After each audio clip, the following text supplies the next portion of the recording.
This is a Glitterball podcast. Before we get into today's episode, please remember I'm judging these housemates based solely off of an edit and not as total people. Please don't send them any hate, it's just a game show.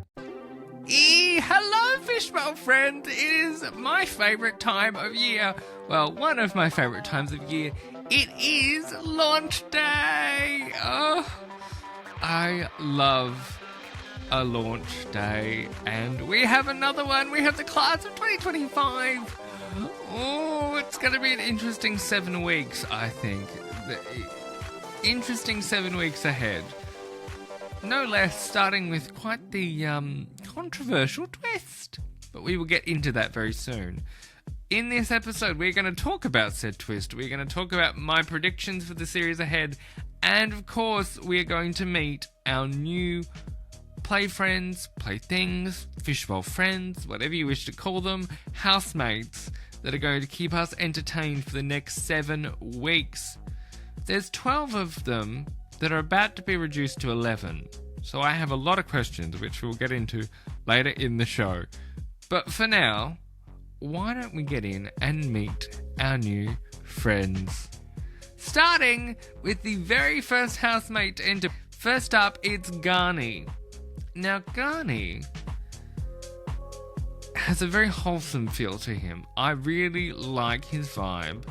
He seems, and this might be a little bit of an out-of-pocket comment, prediction from me, that I think he will be the glue that holds this house together. There is something about him. I think he has a fiery side. I think when you are the leader of a fast food restaurant, if you will, he is going to have to keep people in line. So I think there's going to be a fiery side that we haven't seen yet. But having said that, I feel like he will also be the one to bring them all together, if that makes sense. If there's a big argument that he's not involved in, he's going to be the one to peacekeep and bring them back together, in my opinion. I really like him. He came across very endearing and sweet and obviously terrified and nervous, but he seemed like he was there for a good adventure, and I love that in a housemate. So that is housemate number 1, Garni. Up next, housemate number 2, it's Cameron, who's a very posh farmer, and that confused me greatly. I feel like we've had posh people before, and we've had farmers before, but I don't think they've collided quite like this. And yet here he is. Cameron's VT, I've got to be honest with you, didn't really give me much. And it's kind of a bit of a running theme with these housemates. So that is why I say to you, they must have been chosen for a reason. There's only 12 of them. So these VTs aren't selling them very well. And I wonder, what aren't we seeing yet from a lot of these housemates? I have a lot of questions. I tell you what I did appreciate is the mention of the tweed slippers. I really hope he's taken some of those into the house. Up next, it's housemate number 3, and she's a firecracker. It's Nancy. Now, Nancy is interesting because I feel like she is going to be the powder keg in this group. She's not going to put up with anybody's nonsense. And she is going to tell it as she sees it. And do you know what? I quite enjoy that in a housemate. So hopefully she doesn't quiet down in the house, because that would be a shame. But I also find her multilingual, rich heritage also a really interesting little twist to throw in to the house. And I think she's going to be really interesting to watch. She really grabbed my attention out of the first sort of group of housemates, because I was like, oh, you're going to be potentially trouble, but I'm here for it, if that makes sense. So I'm very much looking forward to see whether Nancy kind of delivers on that bombastic energy we got, most definitely in her VT. Housemate number 4 has potentially my favourite VT of the night. It's Zila. My God, what a way to make an impact. That line of, why would I give up the luxury and the sanctuary of the women's toilets to go to the horror that is the men's, is incredible. I love this VT so much. There's just an energy of joy joy and mischievousness, and I'm so here for Zila's VT, and I'm really, really curious to see how he holds up in this house with some of these other people who I think he's destined to clash with, but we'll get to that a little later on. I am just really impressed by this VT, not to mention incredibly handsome. Let's just be fair. There's a couple of eye candy guys in this house, and I think Zila is probably the front runner, especially if you look online, and I can't say that I disagree. It's going to be really interesting to see Zila's journey in this house, but incredible start, very engaging VT, probably my favourite of the night in terms of VTs. We haven't really seen much of them in the house yet, so I'm mostly basing my first impressions off these VTs, which is kind of an issue given how truncated they all feel this year. After the break, we are going to get into more of your housemates. Housemate number 5 is a bit of a surprise packet. Teja, I think, is going to be a sneak attack dark horse of this group. Her VT, I would say, is probably one of the more insightful and has a bit of meat on the bones of the group. I really like her. I'm worried that she's not going to cope without her mother, but I think she is one of the more genuine souls of this group, and I think we're in for an interesting journey with her. I feel like she's very strong-willed. She's got that kind of youthfulness about her that I think will either serve her well or she's going to crumble, and I'm really hoping that it's the serve her well side of that equation, because I think she's going to be really interesting to watch. She seems like she's really fun, and we need those fun characters in there to keep the energy up when you've got some more polarizing characters who we'll get to later. Housemate number 6, we are midway. Funny that I should speak of polarizing characters, because it's Emily, and the internet sleuths online have already done some digging on Emily, is where I'm going to leave that one. And look, VT, I don't know if it was the right move. Didn't necessarily spark that much intrigue with me. I feel like we've trod this kind of I'm very political path before, and I don't know if it serves a house very well unless you're deliberately putting someone in there to cause conflict, and perhaps they are, perhaps that is the plan, but 9 times out of 10 it's just not very interesting. Like, surely there has to be more interesting things than I run a political events company. If that makes sense. It just feels like it's been done, and there are a few housemates in this mix that I'm like, okay, you've got shades of multiple other people we've seen before, and maybe that's just who they've got applying now, and maybe it can't be helped. And that's why I say I'm hoping that from these VTs they step out of these archetypes they're being put into, because I'm a little worried about Emily going into that house, not so much for Emily's sake, but for everybody else. We're going to leave that one for now. We will most likely circle back. Moving swiftly on, it's Marcus, and we've gone from somebody who is deeply polarizing to somebody that is, well, dare I say it, boring. He is probably one of my cardboard housemates for this season. Look, he seems nice enough, but the VT was just a bit, go on, give us nothing, girl. And that's after I watched it twice. Like, give us something. You're going on one of the biggest shows in the country, and you're go on, girl, giving us nothing. Nothing. It's like, how did we go from 2023 to 2024 to this? Go on, sir, give us nothing.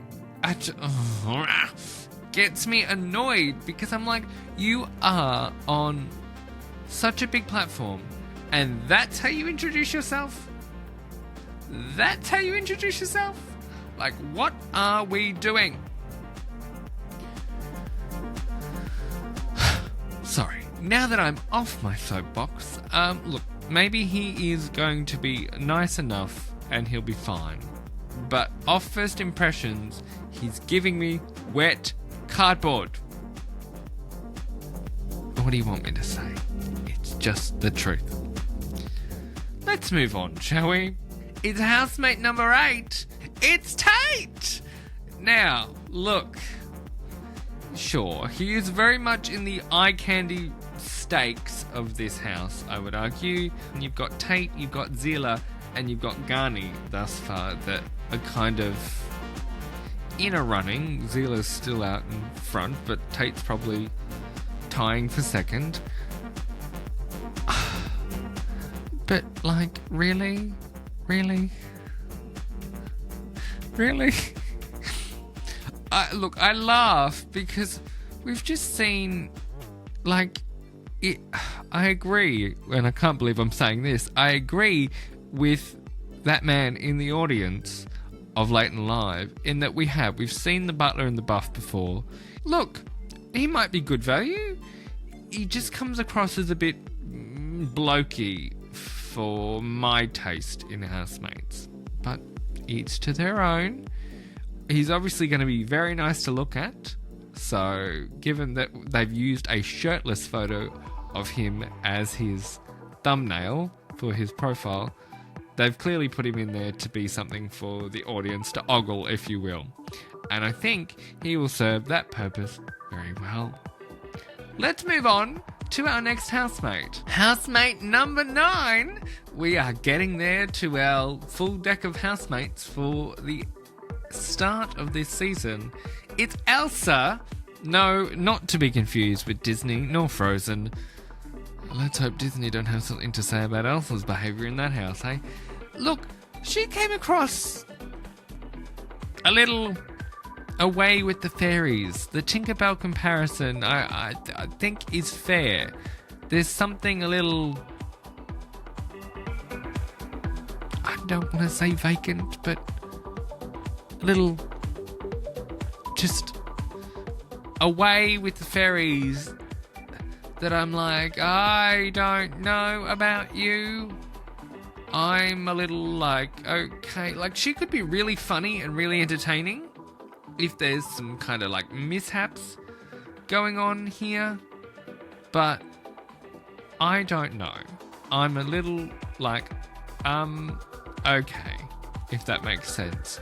She seemed lovely enough on stage, but there's nothing aside from the name that really grabs me about her. And that's really harsh of me, I know. But again, I'm basing this off first impressions. All of this is going to change in some way or another. And I'm sure by the time we get to Friday's episode of the show, I'm going to have vastly different opinions than I do now. So all of this is giant disclaimer, subject to change. Let's move on to somebody that instantly caught my attention, for better or for worse. It is housemate number 10. It's Sam. Sam is, boy, what a character Sam is even just in the VT, I really, really like Sam straight from the jump. I think Sam is going to be really bombastic in a great way, not in an insufferable way. Maybe insufferable to live with, but you know what? That is not our problem. We are not living with him, we are watching him in the house. He is going to be the internet's favourite demon twink. I'm just calling it now. I can already tell that the online fan base is either going to fall in love with him or hate him or be somewhere in the middle. Probably more so with the internet's favourite demon twink. If you know, you know. And I think it's just true. So I personally really enjoyed Sam's VT, and I'm here for it. Like, just the VT was fun, it was bubbly, it was giving us far more than, let's be fair, most of these housemates have given us in these VTs. Speaking of housemates that gave it their all in their VT, do you know what? I gotta give it up for Jenny. Jenny looks like she would be an absolute hoot to go on a night out with, and I'm kind of here for that. Unfortunately for her, she's being locked in a house instead of being put on Geordie Shore. So, maybe she applied for the wrong show. I don't know. I really like Jenny thus far. I think she's great. I think she's going to be another ball of energy for someone like Sam to bounce off, I think. I feel like we're going to see that. I just think she's fun. I think she seems, again, very wholesome. There's kind of some interesting little through lines that pop up through these VTs for me. There's some wholesome housemates, there's some fun housemates, there's some fiery housemates. You can kind of see all the little threads sort of appear with the housemates through these VTs. But again, they're not substantial for the most part. So I think there's a lot left to uncover in these housemates. And that is the joy of the next 7 weeks. Never mind someone that's leaving and whoever else they're putting in, because rumour has it there's 14 beds in that house. There's only 12, soon to be 11 of them. That means we probably have 3 more people to meet, if they don't put the one that they've already taken out back in. So we shall see. But back to Jenny, because I totally tangented. I really like Jenny. I think she's going to be a great ball of fun. She seems very genuine, and I really did enjoy her VT. With that said, it is time to meet our last housemate out of the starting blocks, the last piece of the launch night puzzle. It's Caroline.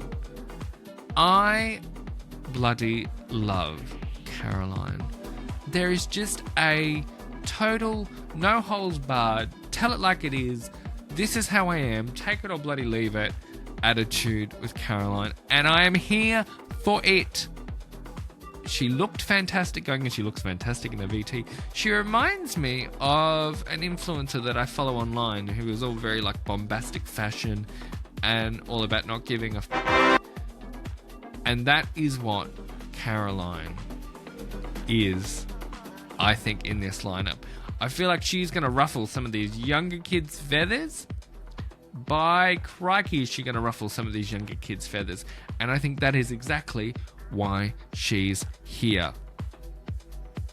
Exactly why she's here. And I'm very excited to see it. We will get to the launch night twist in just a second, but I really sort of gravitational pulled towards Caroline, as I have with a few of the others with her VT. Some of them just haven't delivered in their VTs. Caroline is the opposite of that. I really like her, and I hope we get to unpick those layers of Caroline. And or Monkey, because apparently her nickname's Monkey, and I'm like, okay, that's weird. I'm excited to see what Caroline brings. After the break, we're going to get into the launch night twist. Welcome back. Let's talk about the launch night twist. That is, everybody got an eyeball, and some of them turned red. I have to be honest, though, if you don't mind. Were the eyeballs really that necessary? Couldn't they have just stood behind a podium and the podium turned red? Look, I like them, and I think it was an interesting motif to add in to kind of confuse our housemates a little upon entry. But do they actually serve a purpose, is my question. Right now, I don't see that they do. So, unless I'm proven wrong... But this twist meant that 3 of a group of 5 housemates with the most votes from the public were essentially going to have to decide amongst themselves who was leaving on the very first night. Now, we've seen this done before, not necessarily in this way. Last time we saw this done, I believe, if my memory is correct, was Big Brother Time Bomb, and the public actually got to decide who was leaving, and in which they evicted Mr. Showbiz, much to my delight.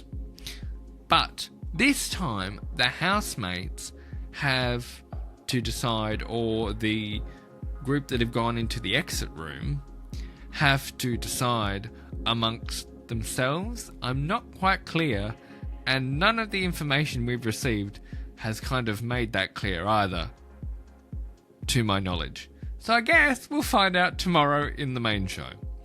But somebody, either which way you scrub it, has gone home. And I have to be honest, out of the 3 that were left once we kind of whittled the group away, so we had Caroline, Sam, and Emily, I was like, oh, whichever way you slice it, we're losing a big character here. Because, as I said earlier, Emily's polarizing. Caroline is bombastic, potentially polarizing for the younger contingent of this house, but I think she's going to be great value. And then you have the internet's favourite demon twink, Sam. And I would be very disappointed to lose any of the 3 for content purposes, because I think they're going to give us great content to watch, whichever way you slice it. So I think, British public, this was a mistake. This was a mistake because, as we often see, and I'm going to say it time and time again, as we often see, people are voting for the house they'd want to live in, not the house they would want to watch. And that is the biggest problem with a show like this. You cannot vote for the house you wish to live in. You must vote for the house you wish to watch. Okay, now that I'm back off my soapbox, this is, I think, an unfortunate use of this twist. But what are you going to do about it? As to my prediction to who will go, I think it might be Emily, because I don't see Caroline backing down whatsoever, and I don't see either of the other 2 getting rid of Sam. So I think Emily might be the one to go. I think she was also a bit rattled by the booze, so maybe it'll be just let me get out of here before I can really ruffle any feathers. I mean, it's too late because the internet sleuths have already done their thing, I think, and have found some comments of hers, and so, I mean, what's done is already done. Do you know what I mean? But I think she may be the one that leaves us before the game has even begun. But what else does Big Brother have in store for his 25th anniversary? Because it was a pretty tame start. Like, for a twist that's never been done before. Unless there is something we don't know yet, which is quite possible. I wouldn't put it past Big Brother to have another twist up his sleeve that we are unaware of with this twist, if that makes sense. So we'll see. We will see. But thank you for joining me for this very first episode of a brand new season of He's Always Watching. If you have enjoyed this episode, then please leave me a 5-star rating, whatever podcasting app you're listening on. If you're watching over on YouTube, hello, and please leave a comment with your thoughts and feelings about our new group of Fishbowl friends below, because I would love to know what you think. Speaking of comments, you can come over and hang out on our socials at He's Always Watching Pod on Instagram and Threads, or We Are Glitterball. That's We Are, letter R, Glitterball on Twitter, and you can also vote in the polls over on Twitter, or you can leave me a comment on Spotify as well. So plenty of ways for you to get involved. Speaking of polls, because I nearly forgot, actually, let's just hit pause for 2 seconds. Sorry, I was about to end the show. But interestingly, I got you guys to vote, and let me give you some poll results before I let you go. So over on Twitter, I asked you who's getting the boot from this launch night twist, and with 77.6% of the vote, you guys agreed with me and also think that Emily is going home.